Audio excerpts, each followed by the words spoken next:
Hey, my babies, don't forget to like this video and don't forget to subscribe to Auntie's channel today. Good morning, my babies. It's Auntie Trice here with another video for you. If you have not done so, go ahead on over to TikTok and follow Auntie at Pretty_Huzzler. That's Huzzler. The official name on that page is Latrice Herring. Go ahead and follow me on Instagram at LatriceBrown53. The official name on that page is Latrice Herring. Go ahead and follow me on Twitter at Auntie Be Knowing and follow me on Facebook at Auntie Be Knowing. And don't forget to like and subscribe to the Auntie Be Knowing YouTube channel today, my babies. It costs $0 to subscribe to Auntie. Why haven't you done it yet, my babies? Why haven't you done it? I'm waiting on you. To my new subscribers and to my new followers, I love you. Thank you, Auntie. See ya. And you are appreciated. You are appreciated. I got my handy dandy notebook this morning, and it's time to get into a little bit of the tea for today because I got to go to work. Y'all already know. I get up early to do videos, and then I come home and try to get a video done at night. You know, I'm trying to remain consistent and upload it through this raggedy phone. But I'm getting it done. So, y'all, let's talk about Tyrese and his ex-wife. Okay, let's talk about this shit. I don't know if she's doing this for clout because you gonna hear it being said. Tyrese feel like she doing it for clout. I'm kind of feeling like that too. But she gets on this podcast. I don't know what podcast she was on, but she gets on this little podcast and she tells people that she had people in her ear during the time of the divorce between her and Tyrese. So she really felt like she would have not divorce Tyrese. She felt like that wasn't the right thing to do in that. I work with women. I would never tell a woman to walk through that in the same frame of mind I was in when I did it. And when you say that, but what frame of mind was that? What do you mean? I was very, very hurt. I was very angry. And I remember like when I made like the decision, I was like hysterically crying on the phone with my attorney. That was not the person I should have been on the phone with when, like, that's a whole nother conversation. But anyway, I was hysterically crying. And I was not in any position to make that decision. I was extremely emotionally intoxicated.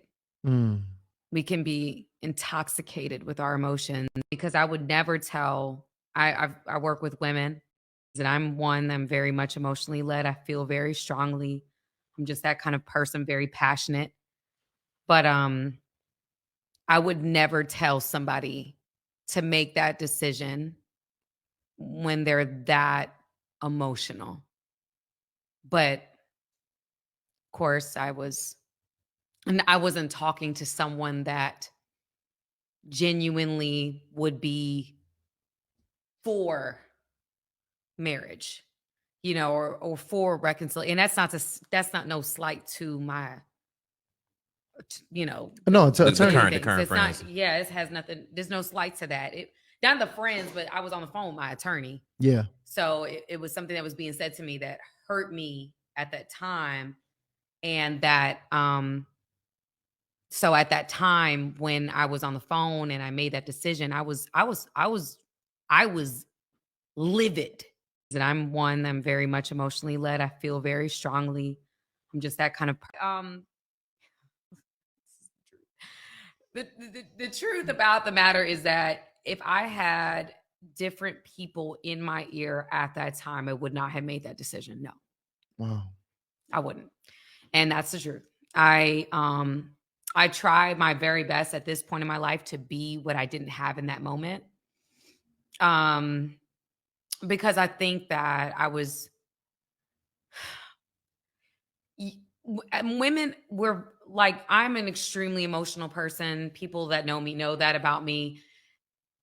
I'm the kind of person that like, okay, I feel so strong, and I can ruminate. I can get so lost in my thoughts. I know a lot of women are like that. Like we're a lot, not all of us, right? But some of us are. Just like a lot of men can be like that. But I know women specifically, there will be moments where they'll be like, I'm ready to be done. I'm ready to be done. I'm ready to be done. I can't stand this. He don't do this. He don't do that. Blah, blah, blah. The truth about the matter is that if I had different people in my ear at that time, I would not have made that decision. No, Wow. I wouldn't. And then when you get lawyers involved, and there was a therapist that was speaking to both me and him, a marital therapist at the time, that when I told him my decision, he was like, when you get lawyers involved, it gets ugly. He told me that. And, I didn't even realize, I don't think I even realized how ugly it would get, and like I said, if I could walk back in time, sometimes I battle with myself about that. But at that time, I thought I was doing the right thing or the best thing. I didn't know how ugly it could get. And I know a lot of women, we make that decision and we're so hurt and angry. And then 5-6 months later, you're not that angry anymore. Like, oh, this kind of like still care about him. I kind of still have these feelings for him now. And then when you get lawyers involved, and there was a therapist that was speaking to both me and him, a marital therapist at the time, that when I told him my decision, he was like, when you get lawyers involved, it gets ugly.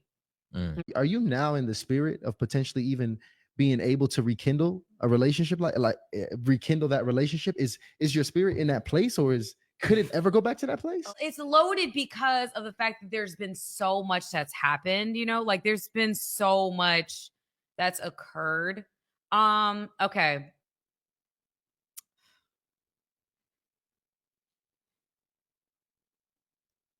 He's my daughter's father.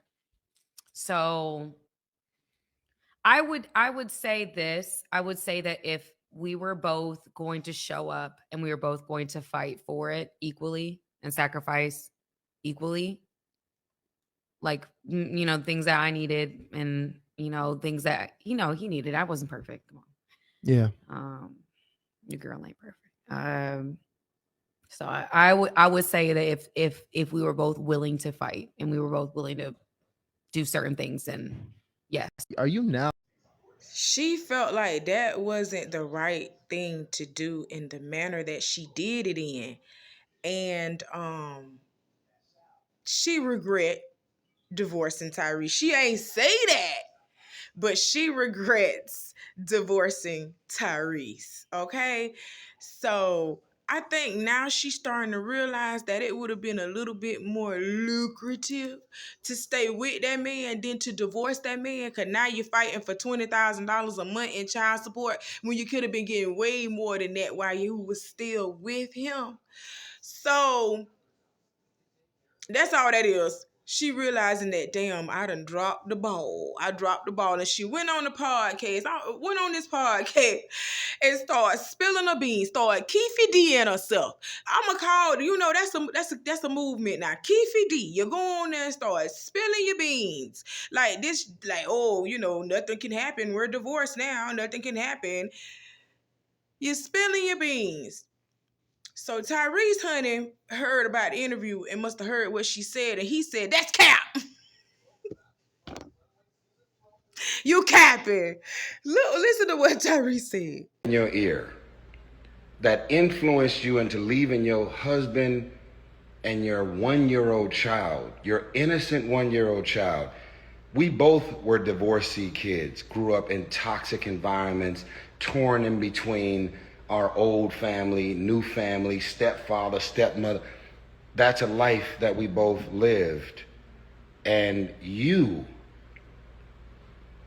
packed up a 1-year-old, put a COVID mask on top of the Ring cameras, and I was literally in an airplane on my way home to fight for my marriage and my family. You're heartless. None of your friends recognize you. This is all about money. If you had friends in your ear, you're lying, you're gaslighting, you're playing. The only person that was in your ear was your mom. If you had people in your ear that influenced you into leaving your husband and your 1-year-old child, your ear was your mama. Her name is Patricia Randolph. You didn't have people in your ear. The amount of people that was supposedly in your ear, you also had a whole lot of people like Aventer Gray, Taffy Dollar, Creflo Dollar's wife, who married us. You had a whole lot of people in your ear telling you that you're about to do something stupid, impulsive, and y'all are actually not going through anything that would make you want to leave your husband. Let's go even further. When Aventer Gray and Pastor John Gray were having their own marital issues at the time, you arranged a therapy session with Aventer Gray at our house. And when she walked out of her therapy session, she walked into the foyer where the bumblebee is, and there was 50 boxes with like 7 or 8 people there packing up all the shit to leave the house. And your ear was your mama. Her name is Patricia Randolph, to leave the house. And I was in an airplane on my way home to try and fight and save our marriage. So if you had people in your ear at the time, they must be still in your ear, because you're still trying to get $20,000 a month for a 5-year-old. You make $160,000 a year on your own. This is all a game. You're clout chasing. You're something that I don't even know.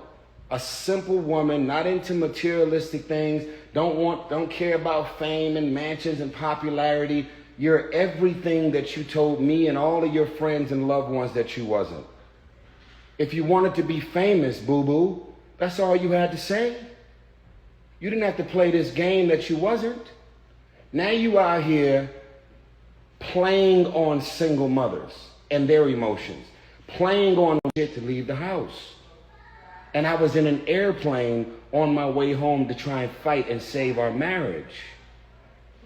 So if you had people in your leave the house, playing on women that are actually in abusive relationships and fucked up marriages that are toxic and dark and dysfunctional. That's not what that was.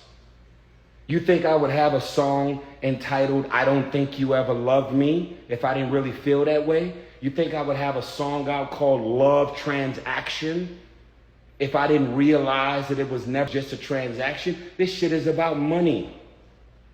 You've hired 3 law firms trying to fucking suck me dry. I'm approaching $1 million in legal fees, and we had a prenup.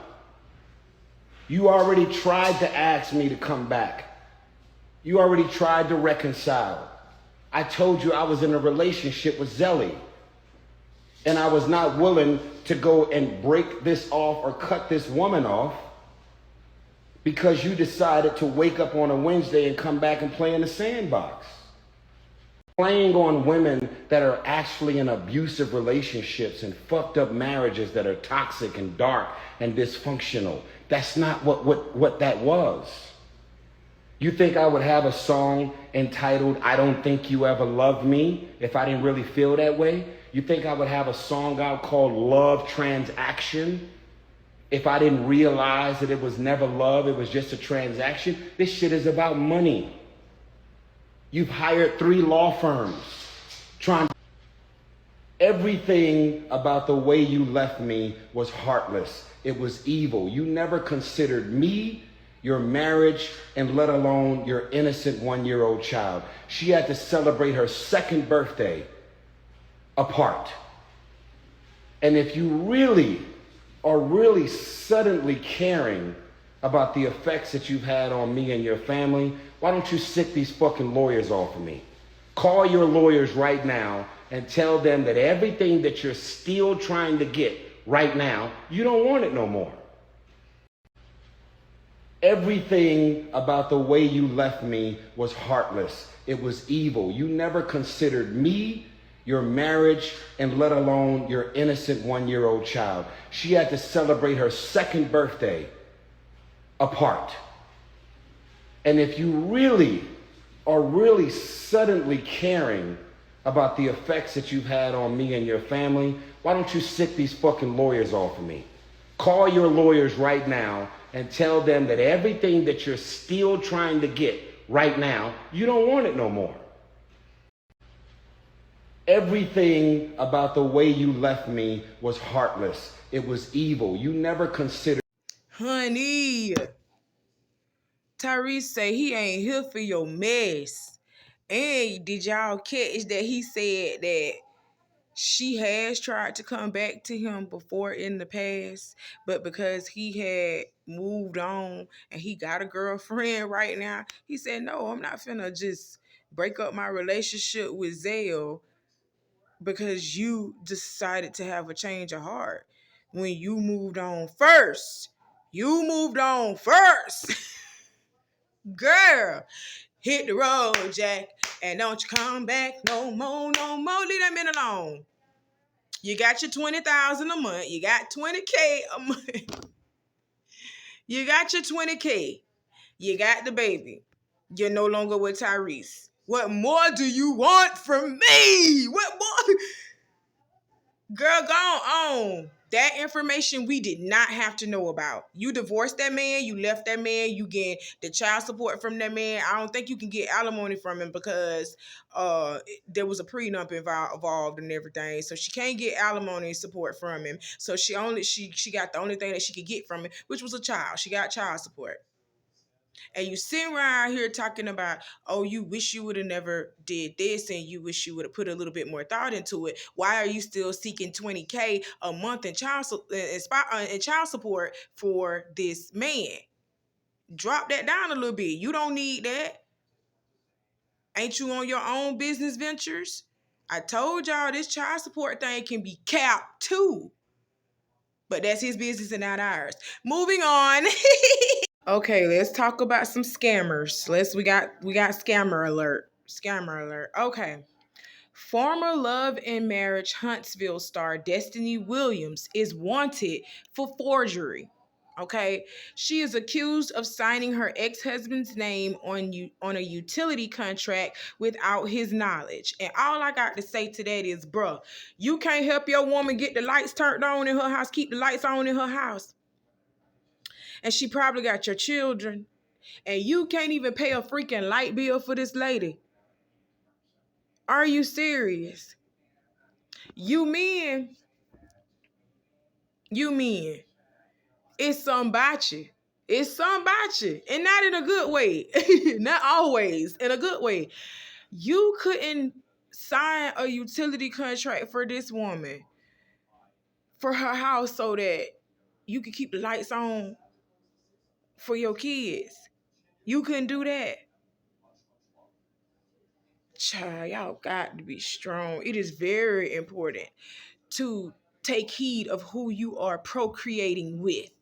Don't just let somebody just jam their meat in you, even if you're married. I'm just gonna be honest, like, cause y'all know y'all be marrying these people based on the situation, which is the money. Y'all know that y'all be marrying these people based off the money. That's just crazy. You really couldn't sign a utility contract for this woman, and now you got her finna go to jail. She got your kids. She got your kids. Now you finna get her locked up. You gonna have to take care of the kids, sir. Ain't you the daddy? Oh, okay. So y'all don't be thinking things through when you do things. You don't be thinking things through. You could have resolved that without putting the police in y'all business. You could have did that off the record without putting the law in y'all business. You could have did that. But you didn't want to do it like that. You men are something else. It's giving messy, bitch. Let's move on. Let's move on to our last scammer for today. Basketball Wives Brittish Williams. Oh, she a Williams too. Are you and Destiny related? No, I'm getting off track. Okay. Brittish Williams, y'all, she'd have been sentenced to 4 years in prison, not jail. Jail is the county jail, and state prison are two totally different systems. You understand what I'm saying? That lady going to prison. She going to prison. Okay? It's totally different from jail. Okay? So Brittish Williams, child, she'd have been sentenced to 4 years in prison. And now she had over 15 felonies. That she pleaded guilty to over 15 felonies. She was misusing people's social security number, bank fraud, insurance fraud, pandemic scams. What else she did? And she made false statements to the IRS. You didn't think they was gonna catch you, girl? They let you do that. They let you do that on purpose. They let you scam and think you get away with it, cause they building up years and years of case on you. So when they finally slap your ass, they gonna slap your ass. They gonna slap your ass, and they gonna put you in the slammer. They gonna slap that ass. You understand what I'm saying? And they let her think she was getting away with it. And now they done slapped their ass with this 4-year prison sentence. And on top of us having to spend 4 years in prison, she got to pay over $564,000 back. And she has to pay over $564,000 back in restitution. That's $500,000. That's $500,000. That's $500,000. I'm sorry. Y'all would have had to pick a struggle with me. Pick a struggle. You want me to go to jail? You not need jail. You want me to go to prison for 4 years, or do you want your money back? You was gonna have to pick one with me, cause I'm not finna. Oh, you got me messed up. There go your payment right there. Your payment right there. Take 100,000 out of here. I'm in prison. I gotta spend 4 years in prison. That's $400,000 deducted from my restitution. That's your prison. Your prison sentence is your payment. Stop playing. Ain't no way you finna lock me up for 4 years, and then when I get out, I got to pay over $500,000 back to you. Ooh, America is a scam. That's the scam. That's the real scam. Let's talk about it. But, ooh, y'all seen that girl that tried to attack the public for British. She tried to attack one of the reporters for British. I don't know who she is. I don't know if she that girl cousin or she the girl friend. I don't know who she is to the girl, but she was standing up for the girl. You hear me? What's good? It's your girl Solo Charm. It's time to get you locked in. So Brittish Williams of Basketball Wives has been sentenced to 4 years in federal prison on charges of fraud. Now, this is like one of the best outcomes because she originally could have got 20 apiece for every fraud that she was accused of, which I... Hey, y'all seen that. Y'all seen that. She ran for her girl. She was like, back up, back up, back up. Hey. You can't do that to the law, sis. You can't do that to the law, because British going to prison. British gonna have to, they might let her turn herself in. They ain't gonna come for her. They ain't gonna come looking for her. They gonna tell her when she gotta turn herself in and she gotta turn herself in. Now, if she don't turn herself in, that's when they gonna come looking for her. Either way, she going down. She going down, my guy. This is what DJ Envy is scared that's going to happen to him. Ooh, we going to talk about it. We going to talk about Mr. Cesar Pina. We going to talk about it. I love you, my babies. That's all I had to talk to y'all about for this morning. I got to get ready to go to work, and I'll come back with some more commentary for you later on this evening. I'll see you soon. Don't forget to like this video. If you made it all the way to the end, don't forget to like it, okay? I love you, my babies. I'll talk to you later. Bye.